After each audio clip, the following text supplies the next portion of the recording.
Alam niyo po, mga mahal kong kababayan, wala po, totoo po. Ang kamatayan ng buhay ng isang tao ay yaan po ay bigay ng Diyos.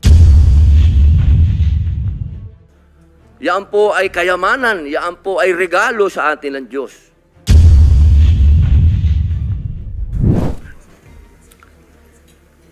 As of the moment, present are the Senate President Pro Tempore, Senator Jinggoy Estrada, and the Majority Leader, Senator Tol Tolentino, the Deputy Minority Leader, Senator Risa Ontiveros.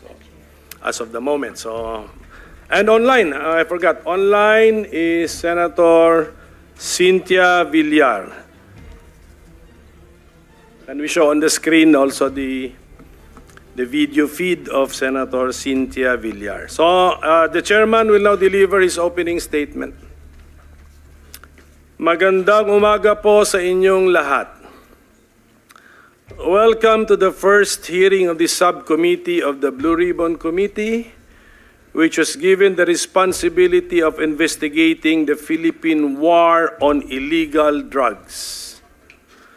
Allow me to thank Senate President Chis Escudero, the chairperson of the Blue Ribbon Committee, Senator Pia Cayetano, and of course my colleagues here in the Senate, and we are just being joined by Senator Bato de la Rosa, for the trust you have placed on this representation to chair this subcommittee. Our assignment will not be an easy task. I shall conduct this investigation without fear or favor, and I will simply follow the evidence.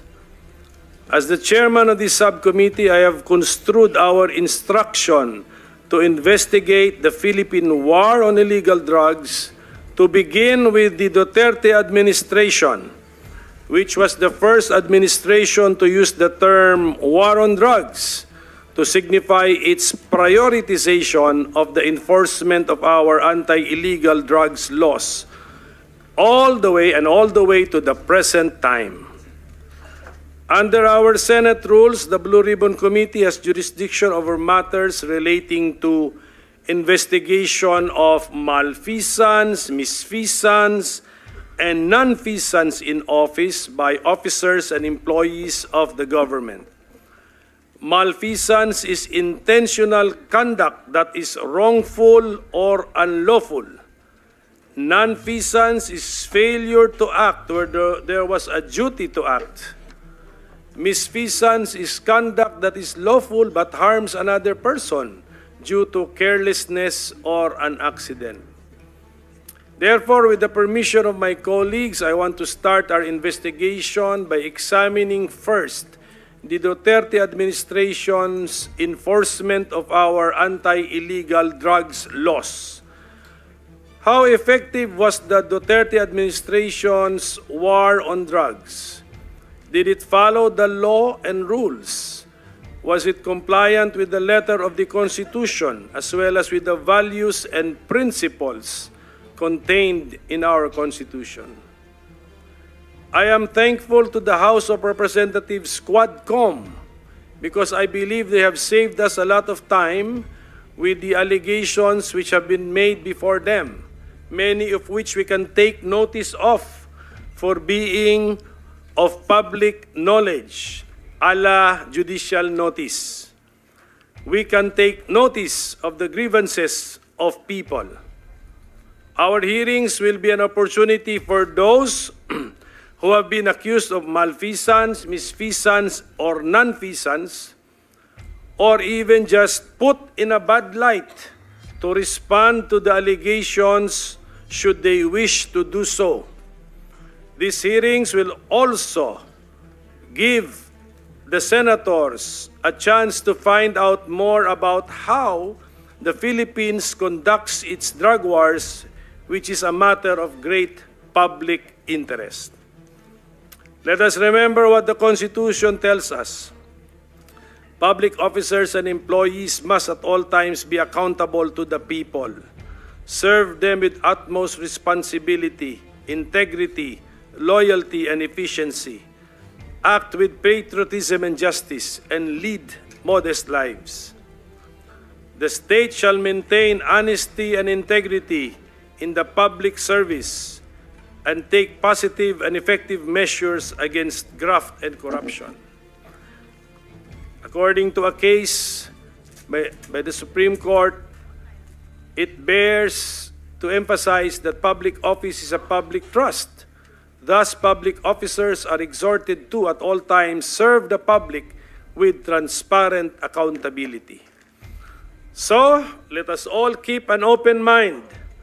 Let us follow the evidence.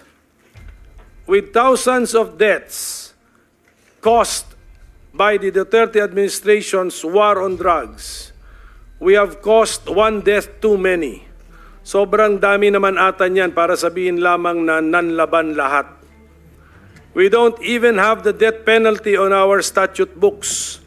And even assuming that we had this, the state would not have executed more than 6,000 death convicts in 6 years. No state with a conscience would have done this, and this would have merited international condemnation. Let us therefore answer the cries for justice from our people. Let us reform not just the Philippine National Police, but the entire notion of public service.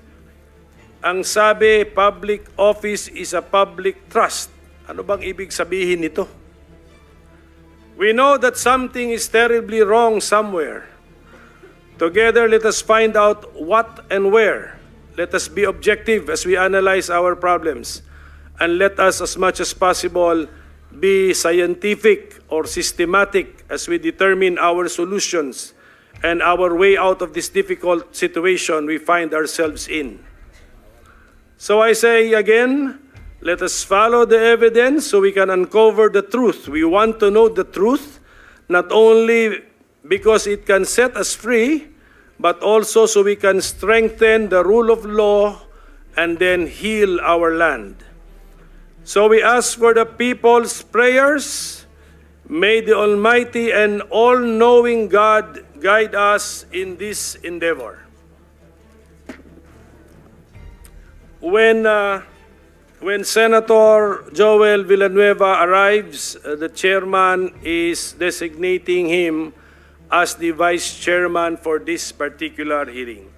So maraming salamat po sa oras ninyo, and I also now want to acknowledge Senator Bongo, who is present, and Senator Robin Padilla. They have also arrived after the initial list of senators was mentioned.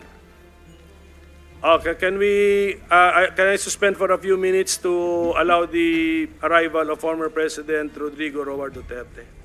His colleagues in the subcommittee to deliver their opening statements, and we will follow the order of arrival.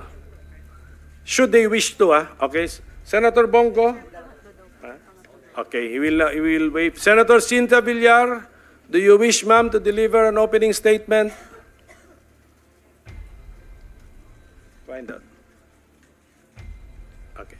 We now proceed to the next person on the list. Senator Bato de la Rosa, if you wish to that is your time, sir. Thank you. Go ahead. Thank you, Mr. Chair. Good morning, everyone. Mr. Chair, truth-telling needs no dressing up for the occasion. Telling the truth demands nothing more than just that. Telling it, testifying to it. Lying, on the other hand, requires fabrication, intricate, deliberate, elaborate planning.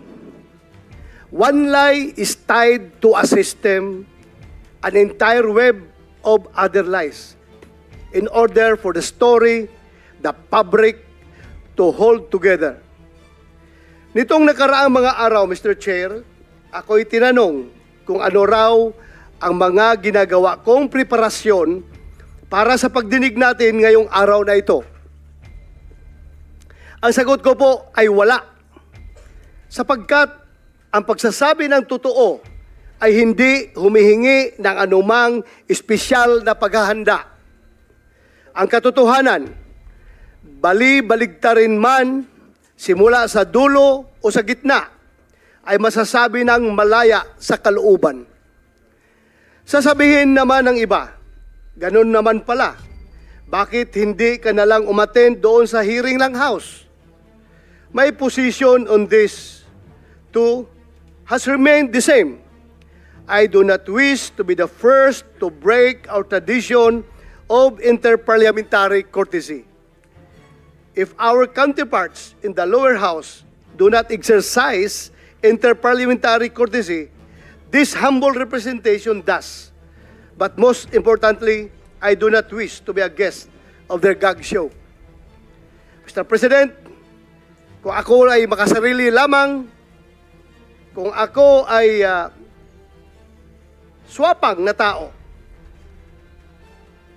unang pagtawag pa lang nila, nandoon ako mag-attend to clear myself. But because I am a member of the Senate, I have to protect the tradition that is being observed by this institution. Kaya hintayin na lang nila, Mr. President, pag hindi na ako senador, I will be there every day. Kung gusto pa nila, doon ako tumira sa kanila. Pero sa ngayon, ako ay senador pa, please naman, sana respetuhin nila yung ating interparliamentary courtesy. Ayaw kong magiging presidents, Mr. President. Pagdating ng araw, in the future, lahat ng mga senador na mabubwisit sa kakatawag sa kanilang pangalan kapag ang kanilang pangalan ay na-implicate sa investigation na ginagawa ng other house, ay punta na lang ng punta at wala nang magawa na legislation. Kaya po ako naririto ngayon, hindi lamang bilang isang vice chairperson ng committee ito, kundi bilang isang resource person. As a former PNP chief during the Duterte administration, I have been tagged multiple times as the face of the war on drugs. The same war on drugs openly supported by both the Senate and the House of Representatives, and of course supported by our people. Perhaps I am one of the best persons to contribute to today's discussion. I am here, Mr. Chair, to tell the truth, and as I do so, witness the web of lies come undone, one thread at a time. Today, I say duty calls. My duty to the truth and nothing but the truth. So help me God. Daghang salamat, Mr. Chair. Thank you, Senator De La Rosa.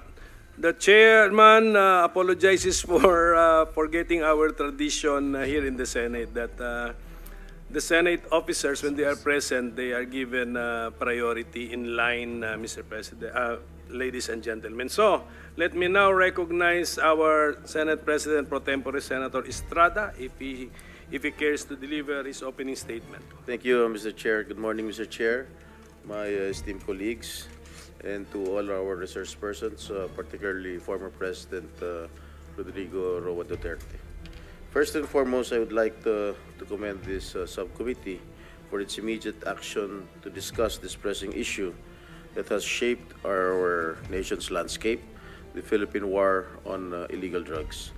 The War on Illegal Drugs campaign, which was started to fight the drug problem that jeopardizes our community's safety and well-being, has generated a lot of discussion about its strategies and ramifications.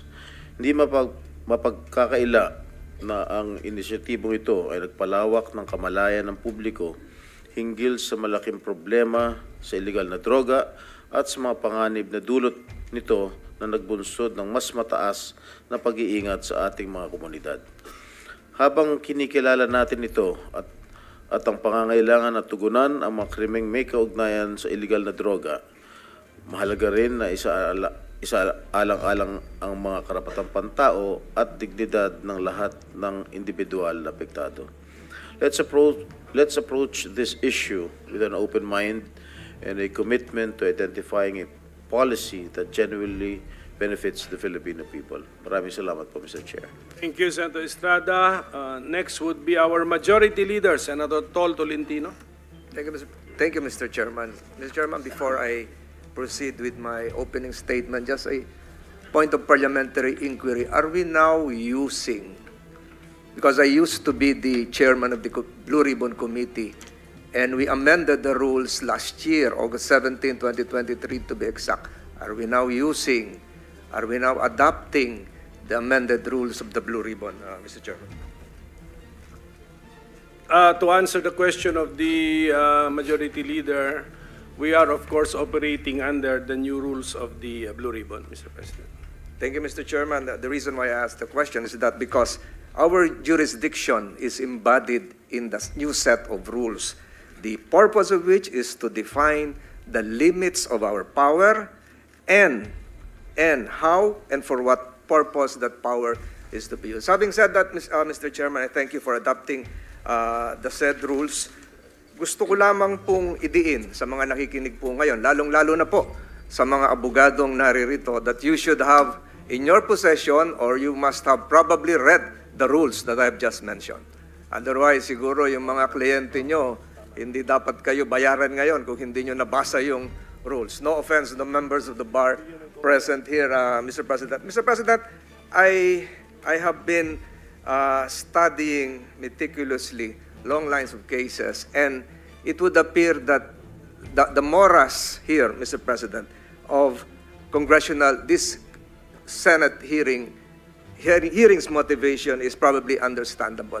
There is indeed, to the minds of those knowledgeable in law, a seeming conflict between a presumption of regularity as to what this committee will be doing and the presumption of innocence insofar as the rights of those perhaps not yet indicted resource persons present here today. Mr. Chairman, balancing the general public interests as against individual rights is probably the duty of this committee, and that is your job today, Mr. Chairman. In proceeding with today's investigation, I have studied the long line of constitutional authority emanating from the Constitution to the recognition by the Constitution itself of the right of the House of Representatives or the Senate to formulate its own rules. And under our rules, a Blue Ribbon Committee was indeed established. And a Blue Ribbon Committee, just like any other committee, can delegate the functions of the said committee to a subcommittee. And that is what we are doing right now, Mr. Chairman, if I'm not mistaken. Again, the presumption of regularity is there. The constitutional chain of authority having been established is there. But what is now needed, Mr. Chairman, is for the committee to really, as what the Senate President pro tempore mentioned a while ago, exercise and allow that the word respect should permeate the proceedings today, Mr. President. Dapat po magkaroon ng paggalang sa isa't isa habang tinatalakay natin ang nilalaman, ang konteksto ng ating hearing ngayon. Meron lamang po akong gustong idagdag, Mr. Chairman, na most probably hindi pa nagagamit. And I'm now addressing my colleagues here, the members of the bar, lawyers here in attendance. When a resource person is asked and he refuses legally not to answer a question, he can invoke the right against self-incrimination. That is provided for under the Constitution. That is legal. But we have a case, Mr. President, Mr. Chairman, which should now be incorporated under our rules, that before a resource person can be declared cited in contempt, that he or she be given the right to explain why he or she should not be cited in contempt. That was part of the latest Supreme Court dicta in the Ong case. Number two, and this has not yet been raised in all investigations that I have attended ever since. There is a second, and I'm addressing, and I'm giving I'm now aiding the lawyers here in attendance, that there is a second right that can be invoked by a resource person in refusing to answer a question. And that right would sound something like this. I refuse to answer the question because this is not pertinent to the inquiry under consideration. Mr. Chairman, the word inquiry is part of our rules. That is Section 3, wherein a jurisdictional challenge can be raised. Questions should be pertinent or relevant to the inquiry. That has never been raised, and in a long line of decided cases in other jurisdictions, refusal to answer a question on the said ground has been sustained. Mr. President, I raised that point because first, before I again proceed with my opening statement, pinasasalamatan po natin si Pangulong Duterte sa pagpapaunlak sa imbitasyon ng committee ito, ng subcommittee ito, para ipaliwanag yung mga dapat ipaliwanag. Kinikilala po namin ang inyong karapatan, kinikilala rin po ng committee ito ang karapatan ng lahat na naririto, at dapat po yan igalang. The Senate's power to investigate is not merely a procedural exercise. It is a profound duty that enables us to uncover the truth, foster transparency, and safeguard public trust.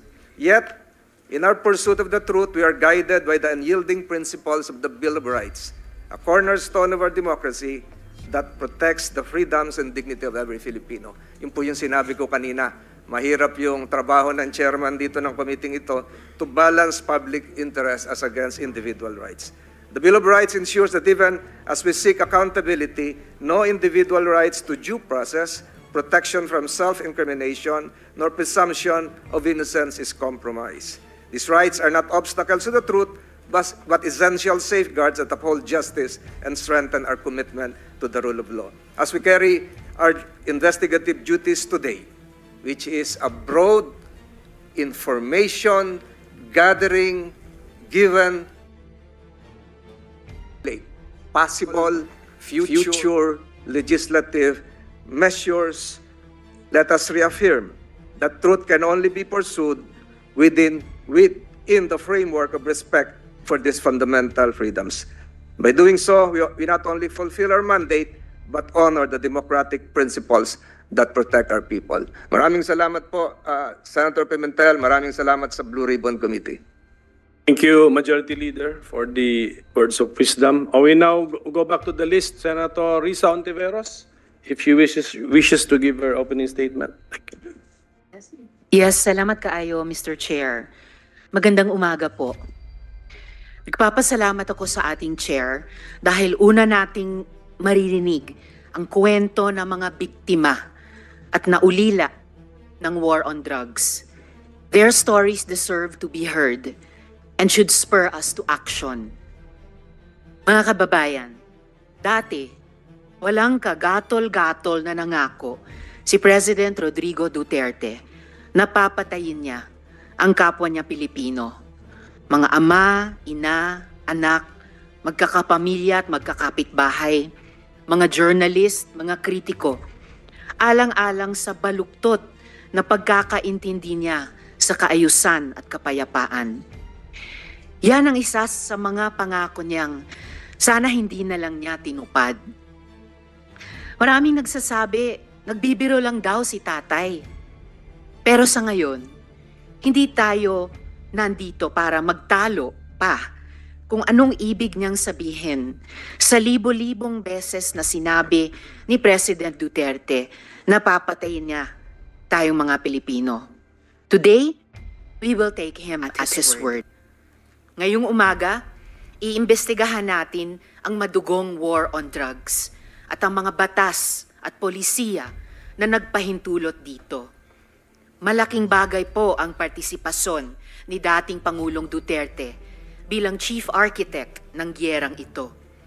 Kulang ang anumang investigasyon kung hindi siya tatanungin. Ngunit, hindi ito tungkol lang sa kanya dahil bawat biktima ng EJK at mga naulila nila ay biktima ng sistematikong pang-aabuso. In the end, the perpetrators were even rewarded. Pare-pareho ang resulta ng investigasyon. May organized kill list, summary executions, may mga aligasyon ng planted na ebidensya, hanggang sa nabalot na ng takot ang mga barangay natin. Mga nanlaban daw kasi yan, sabi ng ating mga pulis. Kung kampanya talaga ito laban sa droga, bakit tinatayang 122 na bata ang napatay, kabilang ang 1 taong gulang na sanggol na walang kamuwang-muwang? Nanlaban? Yung 32 na namatay sa Bulacan sa loob ng iisang gabi noong 2017, lahat ba yun nanlaban? Talaga? Eh yung 26 kataong patay sa isang gabi rin noong 2017 sa Maynila naman, nanlaban. Para sa maraming biktima, hindi madali ang manindigan para sa kanilang mga karapatan. Kaya sa kasagsagan ng war on drugs noong 2017, hinawakan ng aking opisina ang kaso ni Kian de los Santos at kinupkup namin ang mga testigo sa kanyang pagpatay, kasama ang mga menor de edad. Nawa, sa pamamagitan ng hearing na ito, masimula ng pagkamit ng hustisya at paghihilom para sa kanila at sa iba pang biktima. At sa lahat ng nagsasabi na ang war on drugs ay parusa daw para sa mga naliligaw ang landas, my message to you is this: there is no honor in punishment like tokhang. It should not be an honor to be called the Punisher when thousands of innocent people, including babies, have died in your name. Hindi kailanman ipagmamalaki ng mga Pilipino ang war on drugs na yan. Daghang salamat, Mr. Chair. Thank you. Senator Padilla is next. Senator Bongo waive his prioritization. Senator, okay, you're next, Senator Padilla. Then I'll go back to Senator Bongo. Maraming salamat po. A'udhu billahi minasyaitanir rajim. Bismillahirrahmanirrahim. Alhamdulillah rabbil alamin. Bismillahi wassalatu wassalamu Allah Rasulillahi. Assalamualaikum warahmatullahi wabarakatuh. Isa pong pagbati ng kapayapaan sa inyong lahat. Unang-una po sa amin pong tagapangulo, Senate Blue Ribbon Committee, Pinunong Minoria Aquilino Coco Pimentel III. Mga magandang umaga po. At sa amin pong pro tempore, Senator Jinggoy Estrada. Sa amin pong Majority Leader, Francis Tol Tolentino, Sir.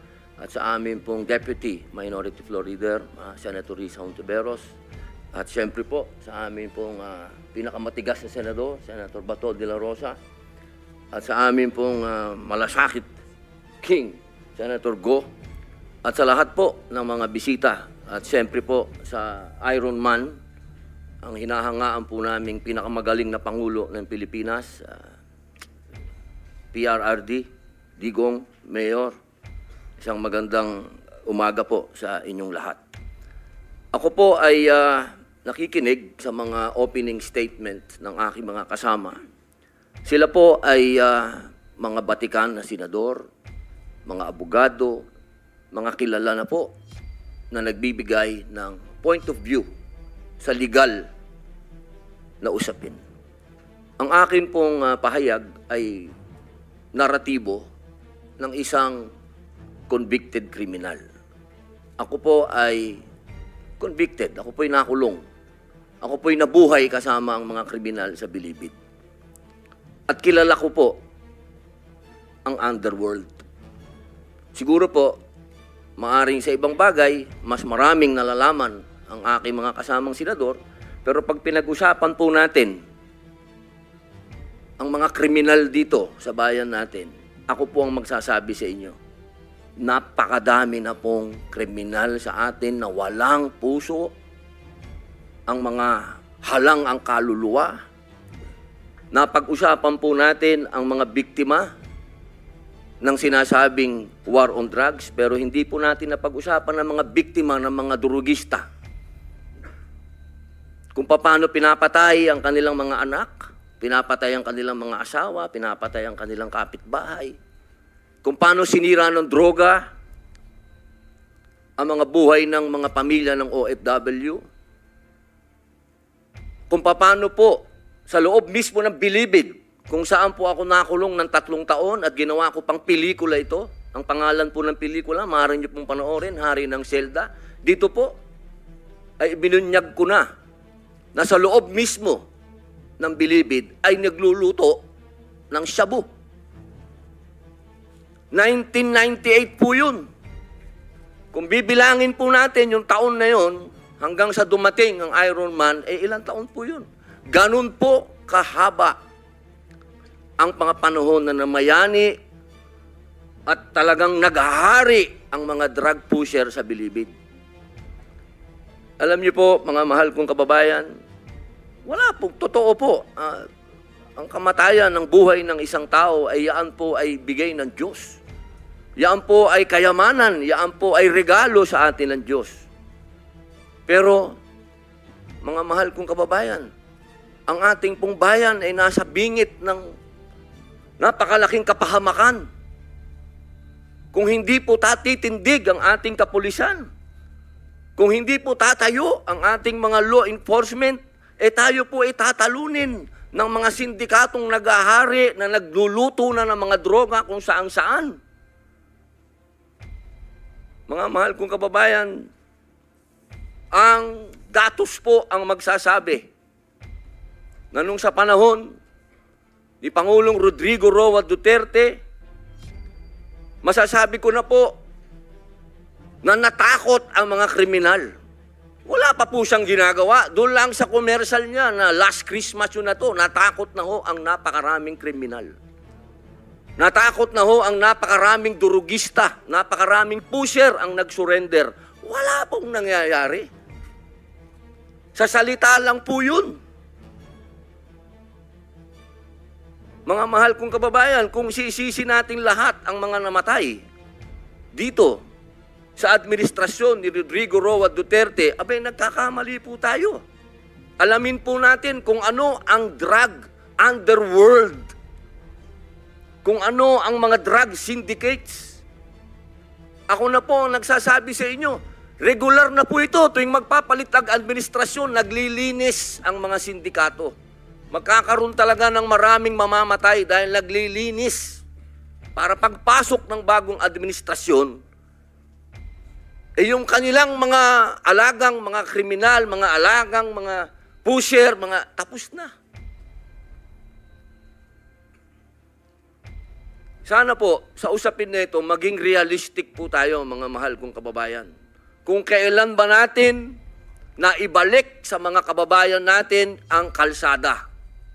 Nung panahon na yon, nagiinuman sa tabi, nakahubad, ang mga babae hindi makapaglakad, hindi ka makapaglakad ng may cellphone ka, aagawin ng cellphone mo, loob ng bahay mo, papasukin ka.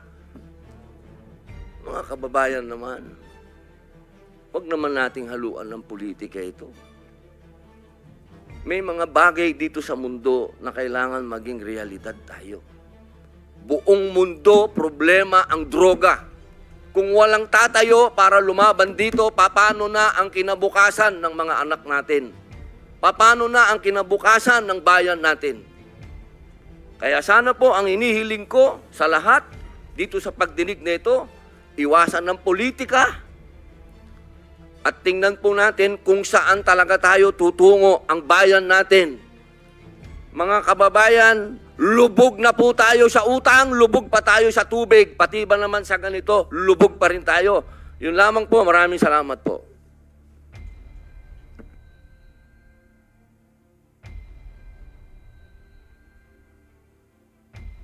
Thank you, Senator Robin Padilla. So, Senator Bongo, please. Salamat, Mr. Chair. Good day to all my esteemed colleagues and to all resource persons present here today. Allow me to begin by expressing my deepest condolences to the families of the victims of Typhoon Christine as well as those who lost their properties and livelihood. Please know that your Senate will be working extra hard to address your pressing concerns. Marami tayong gustong imbestigahan at bigyan ng pansin lalo na po sa pangangailangan po ng mga nasalanta. Rest assured that your senators will do so at the proper forum. In the meantime, we are here to discuss another pressing issue that concerns not only the previous administration but the future of our nation. Gusto ko pong lumabas na ang katotohanan para makafocus na po tayo sa pagserbisyo po sa ating mga kababayan. Lalo na ngayon, marami pong nasalanta na nangangailangan po ng tulong at ang daming naghihirap. With this, let me emphasize that everything I will say here will be on my oath as a senator. To be clear, my presence here is not only as a member of this committee but also as a resource person kung kinakailangan para maliwanagan tayong lahat. Andito tayo para malaman ang totoo. Nais nating lumabas ang katotohanan. After all, there is only one truth and it can stand for itself and there is no need to defend it. Mr. Chair, I trust that the truth will be thoroughly and fairly brought out by this committee, fittingly presided by our minority leader, Senator Coco Pimentel. We respect its mandate to investigate the war against illegal drugs in aid of legislation. In fact, I filed a resolution to investigate the war on drugs dahil gusto nating malaman ang totoo. Gusto nating makapagsalita ng malaya at walang takot ang mga naimbitahan dito. Walang public shaming, walang trial by publicity, katotohanan lamang po at hindi politika. The Filipino people must realize the truth. At kung ano ang naidulot ng kampanya laban sa illegal na droga at kung nakinabang ba ang mga Pilipino. Mr. Chair, bago mahalal si dating Pangulong Duterte, talamak talaga ang illegal na droga noon. Napasukan ito ng sindikato at karamihan dyan armado. Kahit ang hanay ng pulisya na infiltrate, systematic talaga ang problema. Kaya naman kinailangan po ng kamay na bakal para solusyonan ito.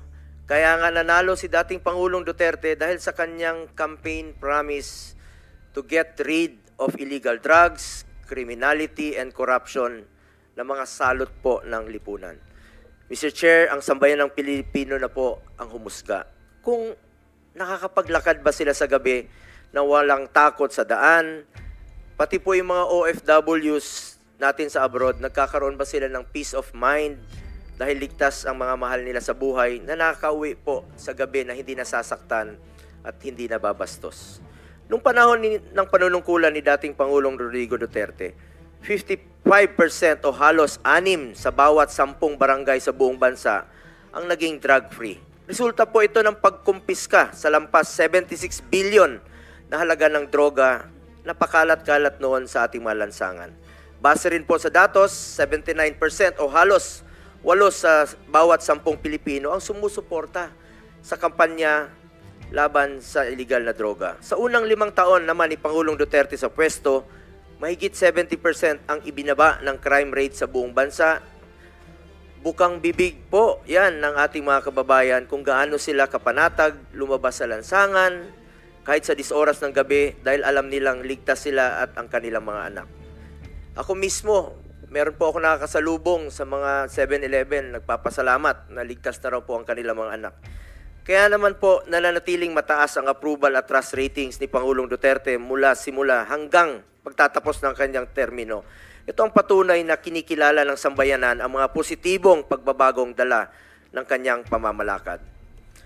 The war on drugs of the previous administration, lest we forget, enjoyed widespread public support across all sectors. Mr. Chair, hindi po natin maikakaila. People are now seeing the difference on how once upon a time they felt safe in the streets and their communities. Mr. Chair, nakakalungkot dahil bumaliktad na po ang panahon, nagbago na po ang ihip ng hangin, ang pinagsikapan at pinaghirapan po ng nakarang administrasyon na linisin ang bansa laban sa kriminalidad at droga, ganon-ganon na lang po ngayon kung baliwalain. Mr. Chair, ganon ba natin itrato ang sakripisyo ng mga alagad ng batas noon? Imbis na pasalamat tayo sa kanila, At sila po'y naging bayani noon, sila po ngayon ay tila binabasura. Nung panahon ng war on drugs, panay puri ang naririnig natin. Napakaganda po ang ginawa ni PRRD. Bakit makalipas po ng 3 taon, puro paninira at paninisi na? Paano naman po yung mga taong nagtrabaho at tumulong para maibalik ang peace and order? At paano rin po yung mga magagandang naidulot sa mga Pilipino ng laban kontra droga? But, Mr. Chair, this does not mean that the Duterte administration sanctioned human rights abuses. Ang tanging hangarin ni dating Pangulong Duterte ay linisin ang ating bansa at labanan ang mga naghahasik ng lagim, lalo na po sa pagdating sa illegal na droga. Sa pagkakaalam ko, kailanman ay wala siyang ipinapatupad na anumang sistema, kapalit po ang buhay ng sinuman. Ayaw natin na mismong mga alagad ng batas ang lalabag sa karapatang pantao at ayaw rin nating mangyari ang mga durugista ang maghahasik ng lagim sa bawat kalye na ating dinadaanan. Nung panahon ni dating Pangulong Duterte, kung malagay sa alanganin ang buhay ng mga pulis, kung manlaban ang sospek, unahan na nila dahil ayaw niyang pulis ang mamatay, sa ginagawa lang naman nila ang kanilang tungkulin. In fact, nung 2018, sa maalala ko po, pumunta po kami ni dating Pangulong Duterte sa Norsagaray, alas 3 po ng umaga, sa burol po ng isang pulis na binaril po ng drug addict. Naunahan po siya. Yan po ay isa sa mga halimbawa na nakakalungkot na ginagampanan po ng tungkulin ng ating kapulisan ng kanilang trabaho. Maliban sa paggawa ng batas, kailangan talaga ay taasan ang budget ng mga pulis para wala silang rason na hindi nila magampanan ang trabaho nila. Di ba, maalala nyo po, noong 2018, inuna nating idoble ang sahod ng pulis sa entry position nila, kasama na po dyan ang mga uniform personnel.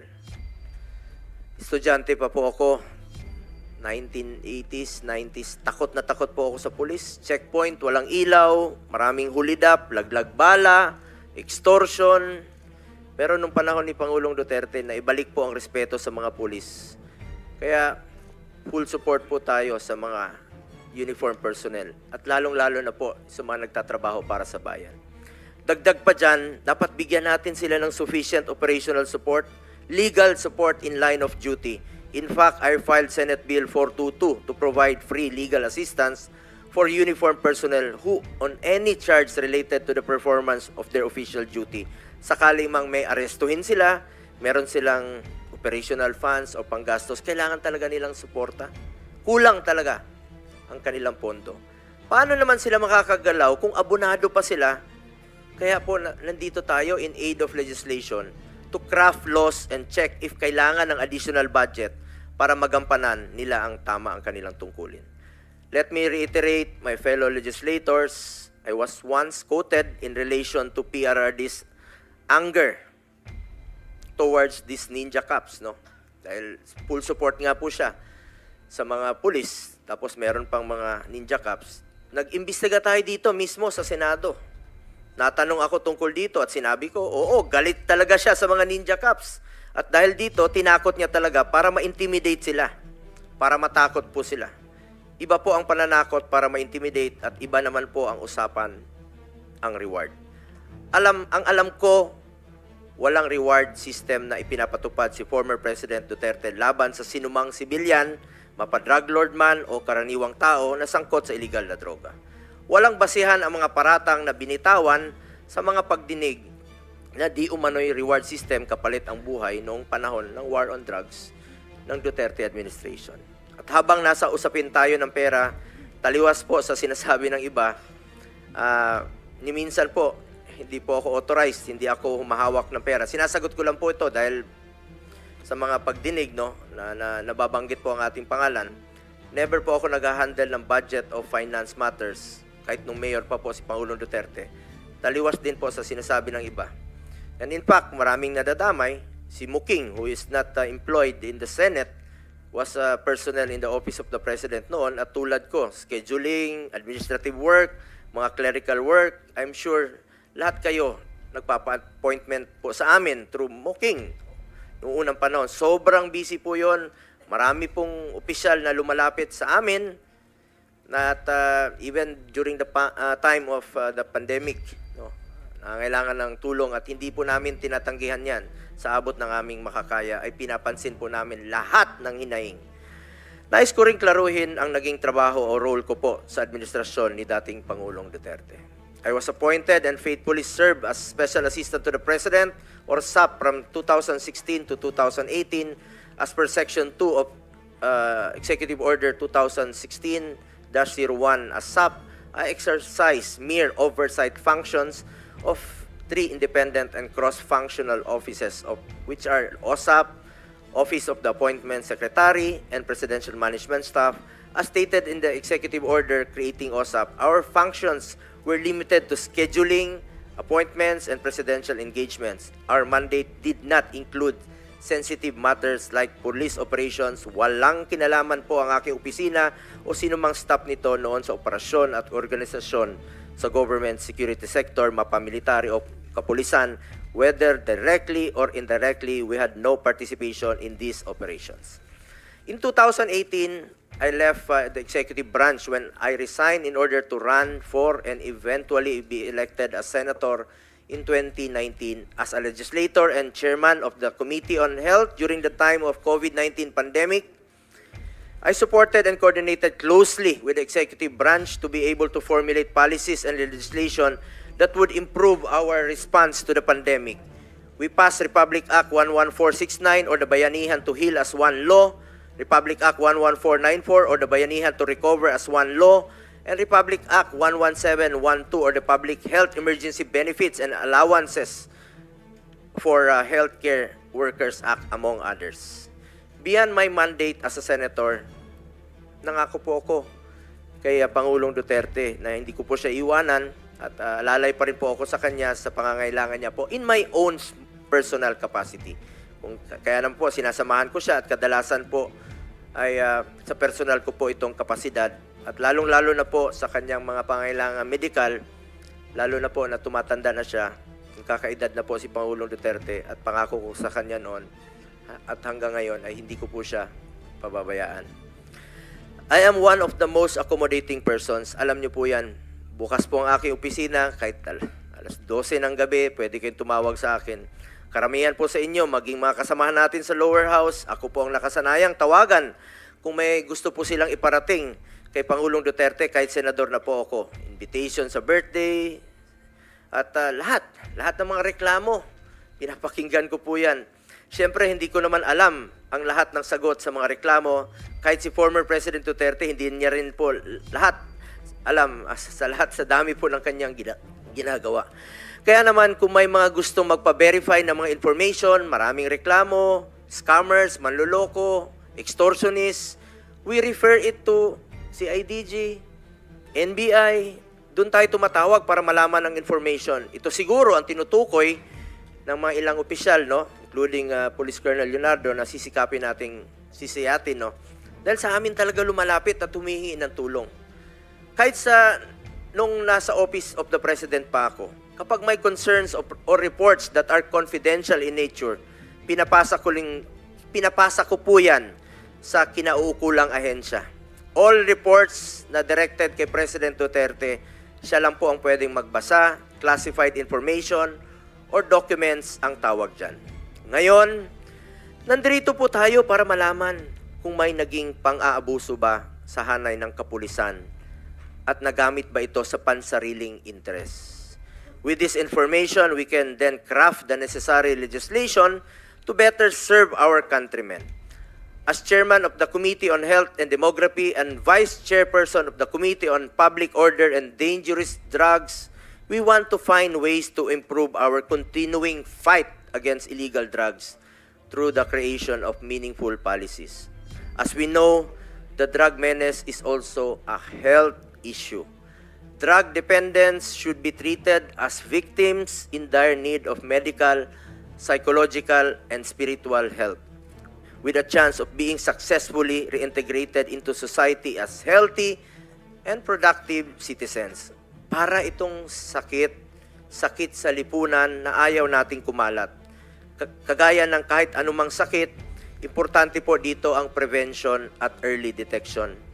Maghanap po tayo ng paraan para hindi lumala at hindi malulong ang ating mga kababayan dito.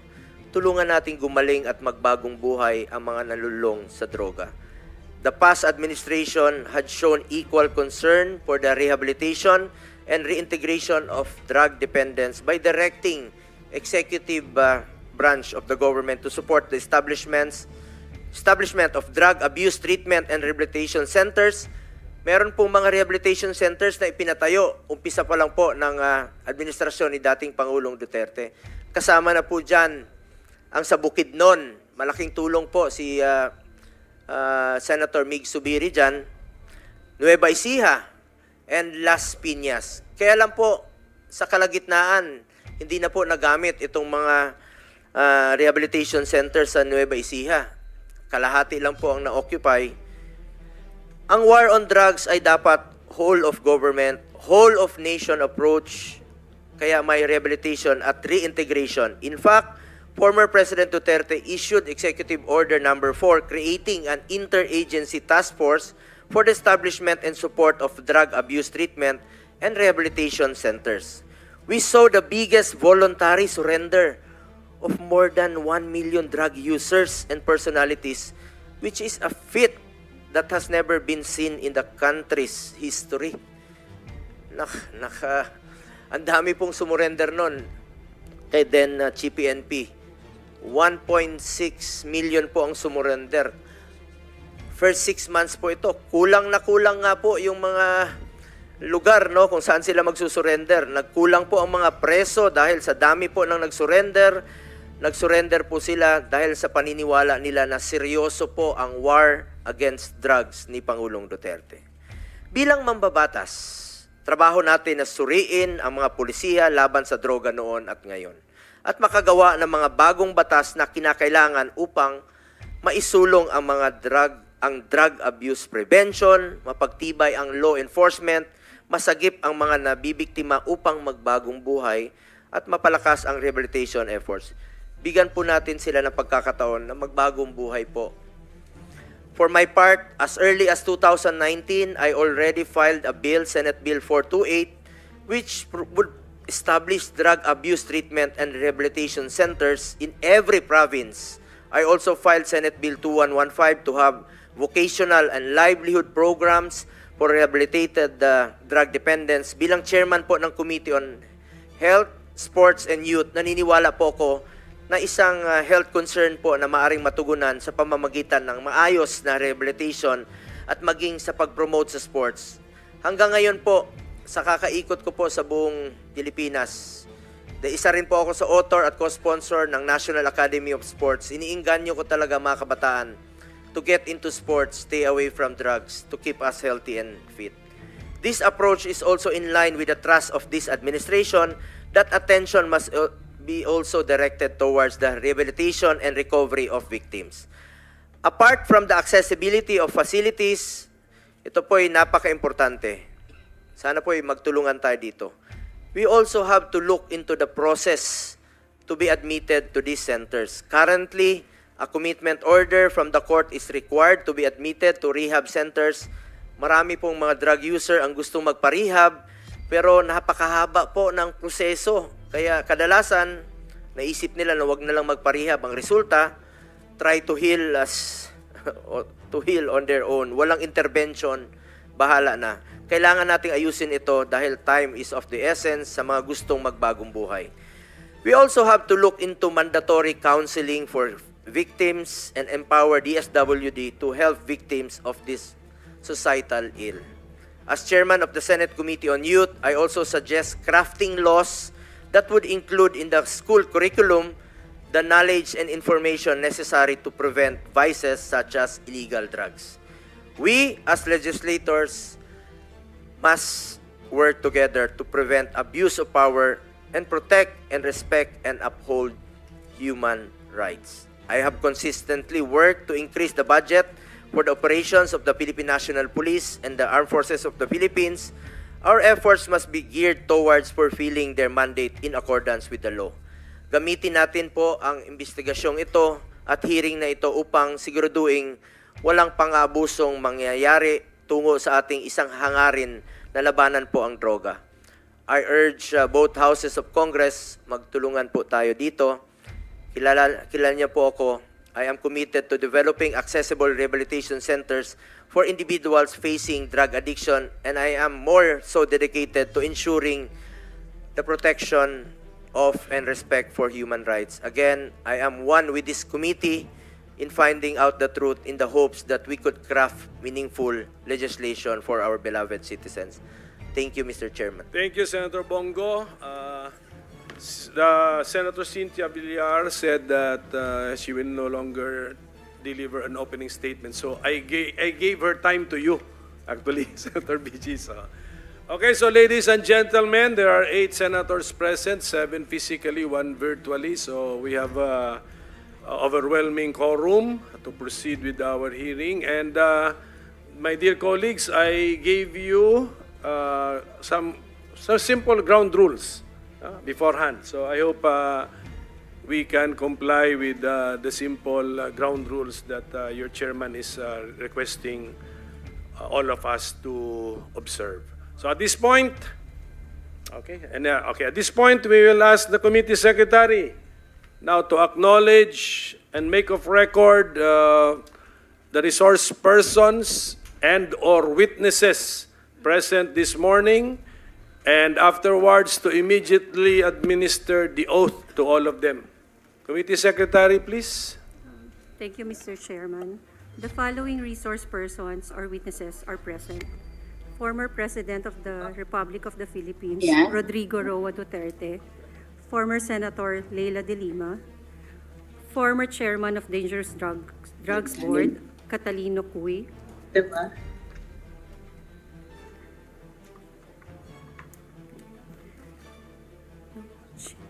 Chief of Hospital, DOH Drug Abuse Treatment and Rehabilitation Centers, Dr. Jose Liabres.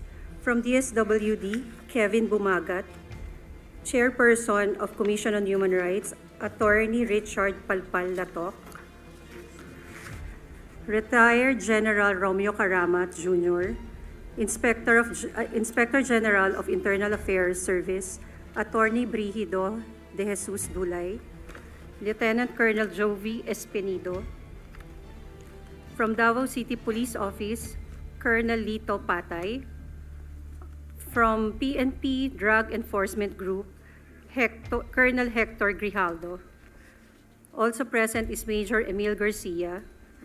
Former PNP Chiefs, Retired General Archie Francisco Gamboa, Retired General Debold Sinas, Retired General Vicente D. Danao, former PIDEA Director General Aaron Aquino, former Presidential Legal Counsel and Presidential Spokesperson, Attorney Salvador Panelo, former Chairman of Presidential Anti-Corruption Commission, Mr. Greco Belhica, former Mayor of Iloilo City, Jed Patrick Mabilog, Chairman of Free Legal Assistance Group, Attorney Jose Chel Diokno, Founder of Program Paghihilom, Father Flaviano Villanueva, widow of Joselito Gonzalez, Miss Cristina M. Gonzalez, representative of the parents of Kian Santos, Mr. Randy De Los Santos. That's all, Mr. Chair. Can we proceed with the administration of the oath? Mr. Chair, Wait a minute, please. before we administer the oath, may we know if Kerwin Espinosa was invited? Sige, ganito muna. Let's administer the oath to all those present, and then let's now inventory who we invited and did not appear. Yung pang gawin natin. Sige. Thank you, Mr. Chair. Please administer the oath. Kindly stand up to all our resource persons. Kindly raise your right hand. Do you solemnly swear to tell the truth, the whole truth, and nothing but the truth in this proceeding? For the record, Mr. Chair, everyone answered in affirmative. Thank you. Maraming salamat po sa inyo lahat. Okay, Committee Secretary, may mga tanong din kami Sino ang ating inimbitahan na hindi naman pumunta ngayong umaga? We invited retired Colonel Royina Garma. She sent a request to allow her to avail of the granted medical leave furlough approved by the Honorable Quad Committee. Okay, And- next, sino pa? Yes. We also invited Edilberto Leonardo, but currently he is infected with COVID-19.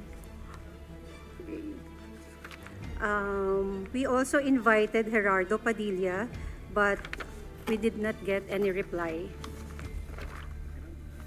Padilla, sir, former director of the Directorate for Reformation. But he Bureau of got Corrections. our invitation. Is that confirmed? Your Honor, there's no acknowledgement, but we sent our invitation. Sige, so who's the, meron pa ba? Sino pa? We also invited General Oscar Albayalde,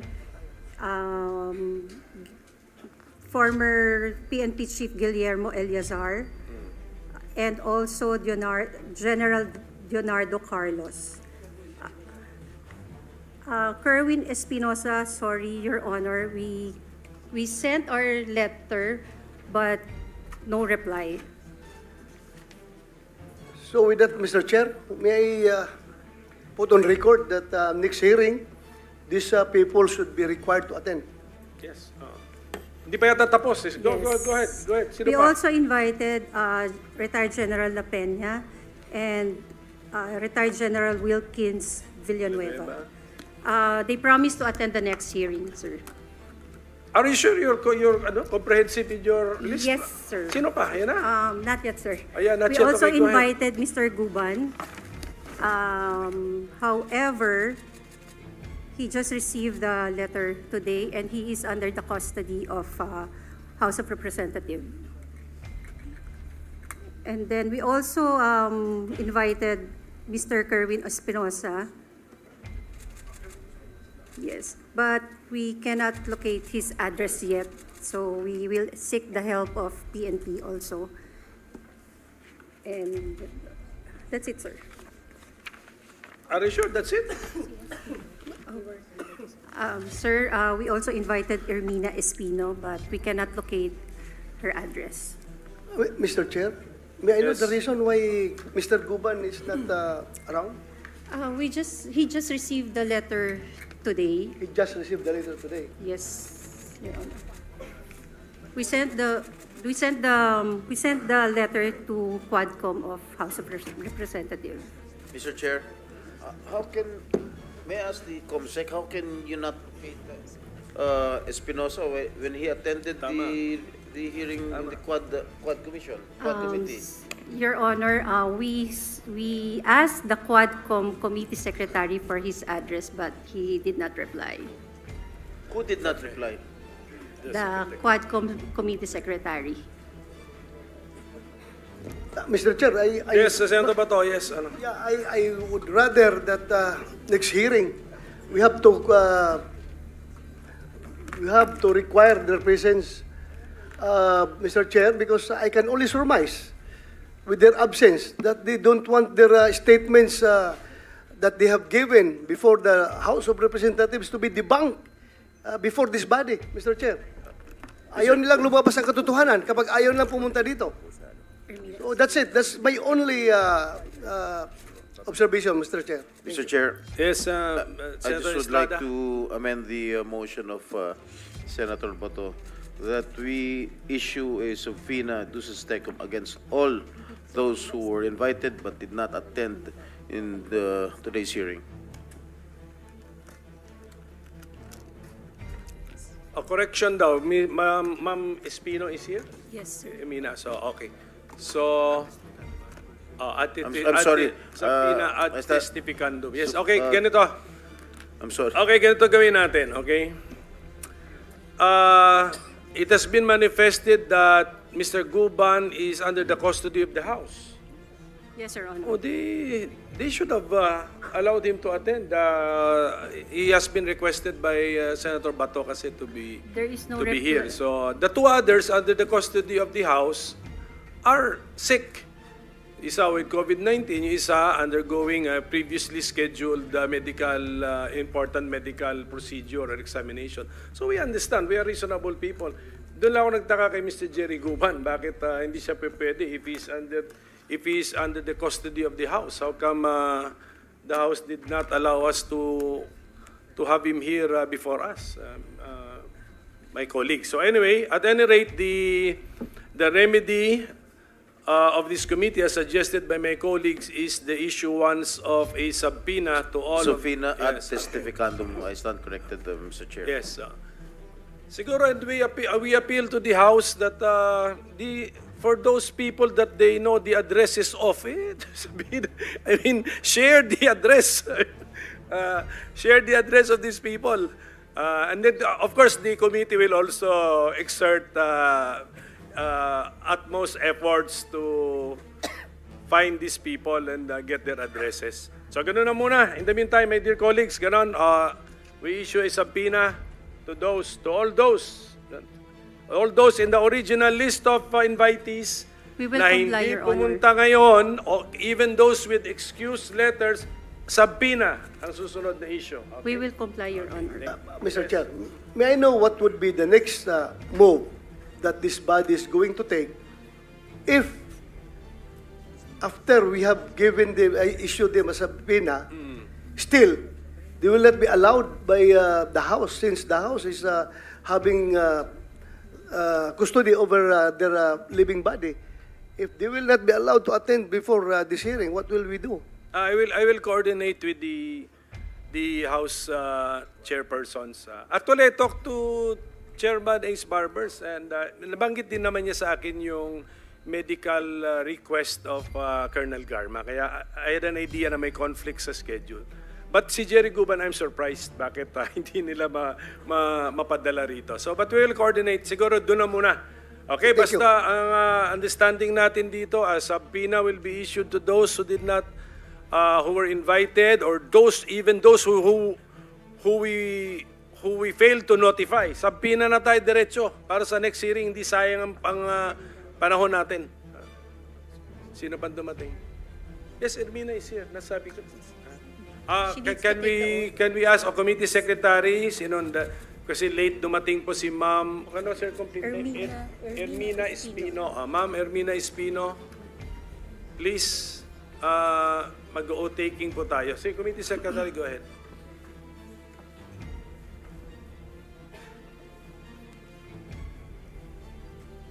And Mr. Chair, may I move that in the next hearing, we include in the subpoena one attorney Enrico Rigor,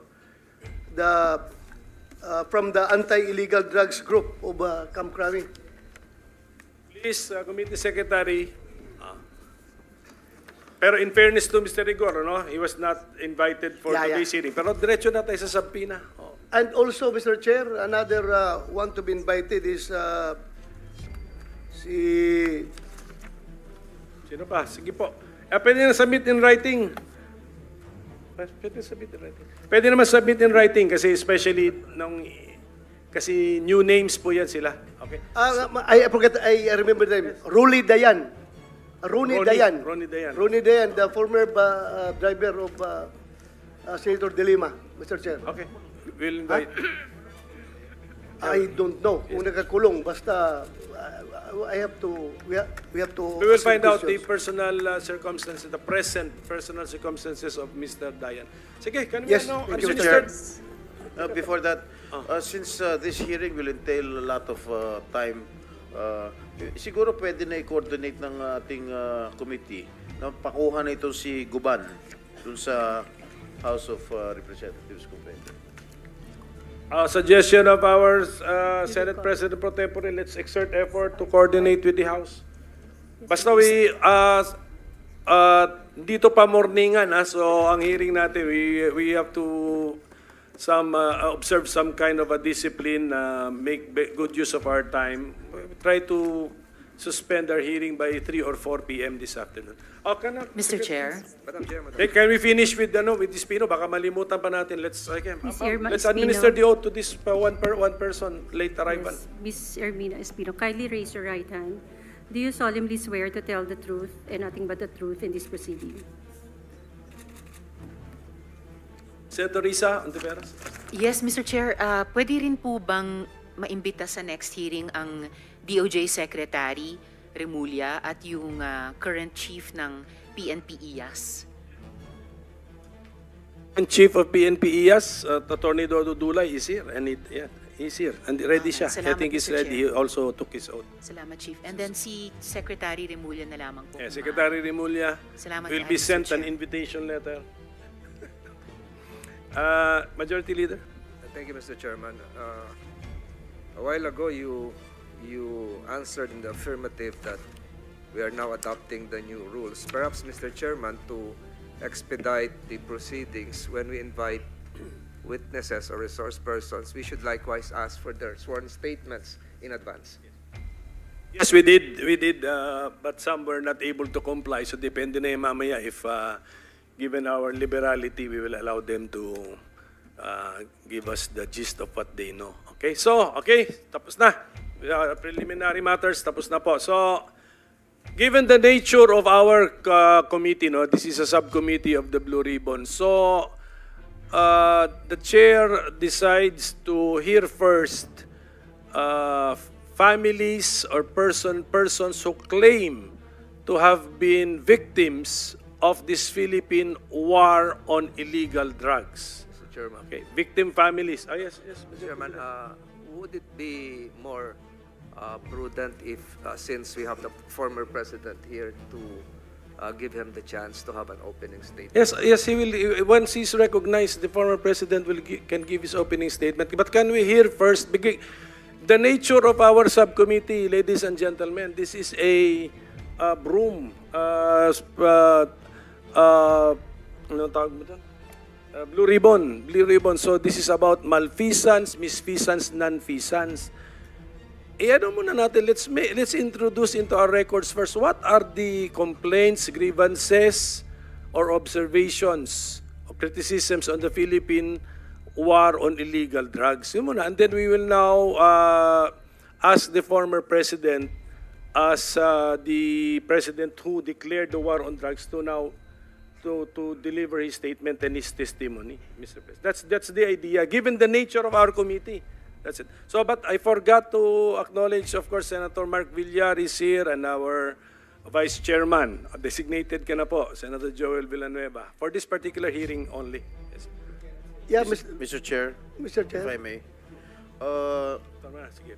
Yes. With all due respect, Mr. Chair, it has been a tradition during all committee hearings that we give courtesy to our resource persons to have their opening statement.